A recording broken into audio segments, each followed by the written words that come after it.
नमस्कार, आप देख रहे हैं अपना उत्तर प्रदेश। मैं हूं आपके साथ सचिन चौहान। खबरों में आगे बढ़ते हैं बड़ी खबर के साथ और फिलहाल ये बड़ी खबर दिल्ली से है। योगी मंत्रिमंडल और यूपी बीजेपी में विस्तार, ये फिलहाल बड़ी खबर सामने आ रही है। जल्द ये विस्तार हो सकता है। फिलहाल जो खबर सामने आ रही है, पीएम मोदी से मिलने पहुंचे हैं यूपी बीजेपी अध्यक्ष और संसद भवन में प्रधानमंत्री के चैम्बर में ये मुलाकात और पीएम से प्रदेश के कई अहम मुद्दों पर भी चर्चा हुई है। इस मुलाकात के दौरान की तस्वीरें भी हम आपको दिखा रहे हैं। ये तस्वीरें आप देखिए, योगी मंत्रिमंडल और यूपी बीजेपी विस्तार को लेकर चर्चा है। पीएम मोदी से मिलने पहुंचे हैं यूपी बीजेपी अध्यक्ष और ये तस्वीरें भी आपके सामने। और इस खबर पर ज्यादा जानकारी के साथ अनूप कुमार इस वक्त फोन लाइन पर हमारे साथ हैं। अनूप, तस्वीरें भी हम देख रहे हैं, योगी मंत्रिमंडल और यूपी बीजेपी में जल्द विस्तार हो सकता है। फिलहाल इस तरीके की खबरें भी सामने आ रही हैं इस मुलाकात के बाद।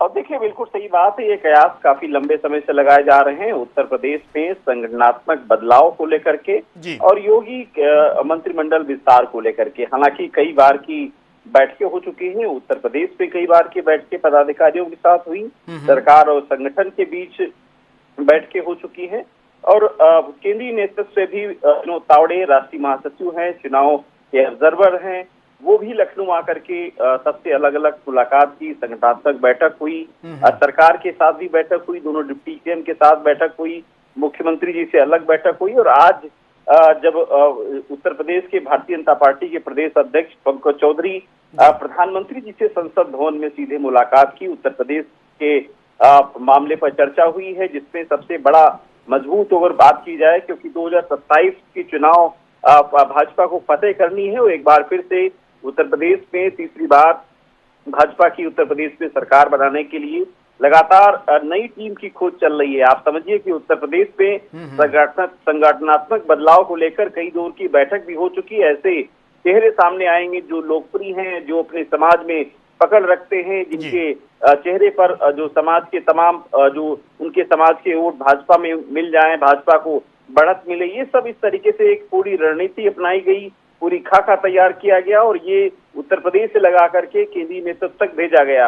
अब कहीं न कहीं प्रधानमंत्री से मिल करके और दोनों बातों पर, चाहे संगठनात्मक बदलाव की बात करें या फिर उत्तर प्रदेश में मंत्रिमंडल विस्तार को लेकर के बात करें, ये मंत्रिमंडल विस्तार योगी सरकार का आखिरी होगा, क्योंकि इसके बाद सीधे चुनाव में सरकार जाएगी। भारतीय जनता पार्टी संगठनात्मक चुनाव में जाने के बाद ऐसे तमाम समाज के ऐसे तमाम जो लोग हैं जो अपनी समाज में पकड़ रखते हैं, उनको कहीं न कहीं मौका मिल सकता है और जो मंत्रिमंडल में तमाम ऐसे भी लोग हैं जिनका डिमोशन भी हो सकता है, कई लोग उसपे इस रेस से बाहर भी हो सकते हैं। तो कुल मिला के एक बड़ा फेरबदल देखने को आने वाले समय में मिलेगा। मुझे लगता है खरमास के बाद ही भारतीय जनता पार्टी इसमें जो इस अमल करेगी और मुझे लगता है जल्द ही इस पर कुछ निर्णय होने वाला है। जल्द ही कानूनी विस्तार और संगठन में बदलाव भी हो सकता है। बिल्कुल अनूप, लेकिन जिस तरीके से अब चुनाव बेहद नजदीक हैं, उससे पहले ये एक स्ट्रैटेजी का हिस्सा भी रहा है बीजेपी का। फिर चाहे हम उत्तराखंड में देखें और अब उत्तर प्रदेश को लेकर भी ये खबरें सामने आ रही हैं कि योगी मंत्रिमंडल में विस्तार हो सकता है। ये एक स्ट्रैटेजी भी रहती है हमेशा चुनाव से पहले। बिल्कुल सही बात है, क्योंकि आगामी चुनाव के देखते हुए पार्टी में तमाम ऐसे भी लोग होते हैं जिनको मौका नहीं मिल पाता है चुनाव से पहले। वो लोग जो समाज में एक धुरी होते हैं, जो समाज में अपने जाति का प्रतिनिधित्व करते हैं, ऐसे लोगों को भारतीय जनता पार्टी मौका देती है, उसके बाद सीधे चुनाव में जाती है। और यही वजह है कि बीजेपी, आप समझिए कि 2014 से लगातार जो चुनाव है बीजेपी जीतते चली आ रही है। अब ये मंत्रिमंडल विस्तार में जो नए चेहरों को जो मौका मिलेगा, उनके चेहरों के माध्यम से उत्तर प्रदेश में 2027 का चुनाव हो या आने वाला पंचायत चुनाव हो, उसको भारतीय जनता पार्टी जीतने की कोशिश करेगा, क्योंकि संगठन में भी ऐसे नए चेहरे होंगे जिन्होंने पार्टी के लिए कुछ काम किया। अभी सदस्यता अभियान पिछले साल चलाया गया था, भारतीय जनता पार्टी ने चलाया। इसपे तमाम ऐसे विधायक, सांसद, मंत्री थे, उनकी पोल खुल गई थी। वो एक निर्धारित जो आंकड़ा दिया गया था, वो अपने आंकड़े को भी नहीं पा पाए थे। तो कुल मिला के ऐसे लोगों पर भी वो एक रिपोर्ट तैयार की गई थी, केंद्रीय नेतृत्व को सौंपी गई थी। उन लोगों पर भी संगठन की ओर नजर है।